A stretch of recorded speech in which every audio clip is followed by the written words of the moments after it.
कतिपय मुद्दों को लेकर कार्रवाई के मांग के साथ इस्लामिया इंटर कॉलेज में एकत्र होकर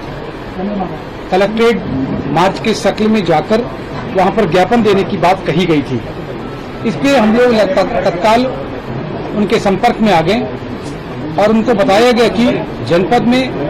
163 BNSS की धारा लगी हुई है और बिना लिखित अनुमति के कोई भी कार्यक्रम न किया जाए। तो जब उनको ये बताया गया, इसके पश्चात उनके जो प्रमुख 2 रिप्रेजेंटेटिव हैं, एक मिस्टर नदीम और एक मिस्टर नफीस, हम लोग लगातार इनके टच में हैं। इसके साथ साथ 3 दिन पहले जो नदीम हमारे कैंप ऑफिस में आए थे और बैठ के हम लोगों ने पूरी उनसे बातचीत किया था। उनको हमने सारी चीजों को बताया था और ये भी बताया था कि धारा 144 जो पूर्व में थी, वर्तमान में 163 BNSS वो लगी हुई है। तो आप अनुमति लेने के बाद ही और इस तरह की भीड़ को एकत्र करना किसी इस समय ठीक नहीं है, सब उनको बताया गया और वो संतुष्ट होकर गए। उसके ठीक 1 दिन बाद जो है मेरे ही कैंप ऑफिस में शाम के समय जो है मौलाना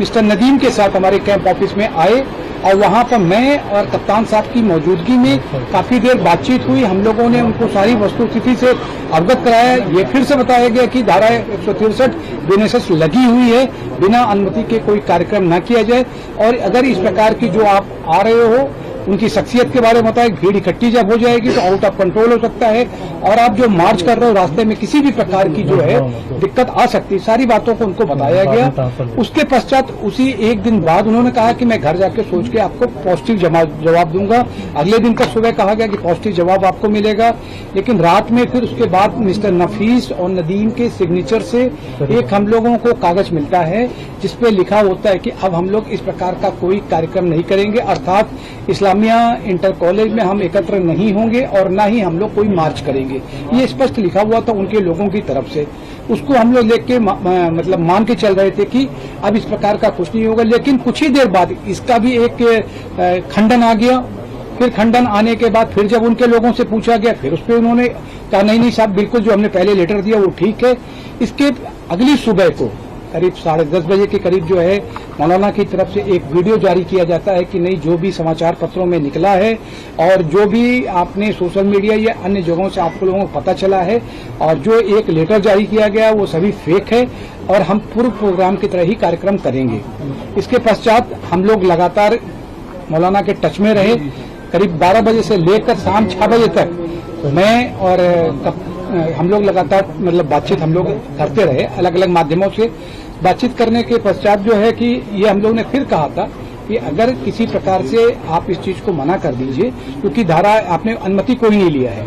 उस पर कोई रिस्पांस नहीं मिला और अचानक ही जब जुमे की नमाज जब हो गई थी और उसके बाद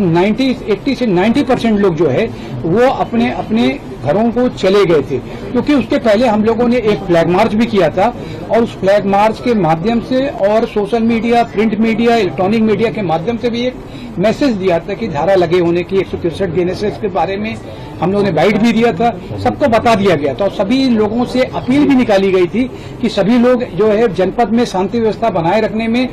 जिला प्रशासन, पुलिस प्रशासन का पूरा सहयोग करें। इसमें सभी लोगों ने सहयोग किया, लेकिन कल जुमे की नमाज के बाद जहां 80 से 90% लोग अपने अपने घरों को वापस चले गए, उसी में कुछ लोग ऐसे थे जो लोग की नमाज के बाद और कुछ अन्य लोग वहां पर आ गए और उन्होंने एकत्र होकर जो इस्लामिया इंटर कॉलेज वहां पर जाने का प्रयास किया और उसके पश्चात जो है प्रयास करने में उन्होंने जो हमारी पुलिस फोर्स थी, हमारे मजिस्ट्रेट थे, उनके साथ धक्का मुक्की करने की कोशिश किया है और जब एक कह सकते हैं कि आउट ऑफ सिचुएशन या कह लीजिए कि उन्होंने माहौल खराब करने की कोशिश किया, कानून और शांति व्यवस्था की स्थिति बिगाड़ने का प्रयास किया, तब पुलिस ने बल प्रयोग करके उनको वापस उनके घरों में भेजा और उसके पश्चात से जो लगातार जो एक ऐसे लोगों को चिन्हित करने की उसकी आवश्यक कार्रवाई जारी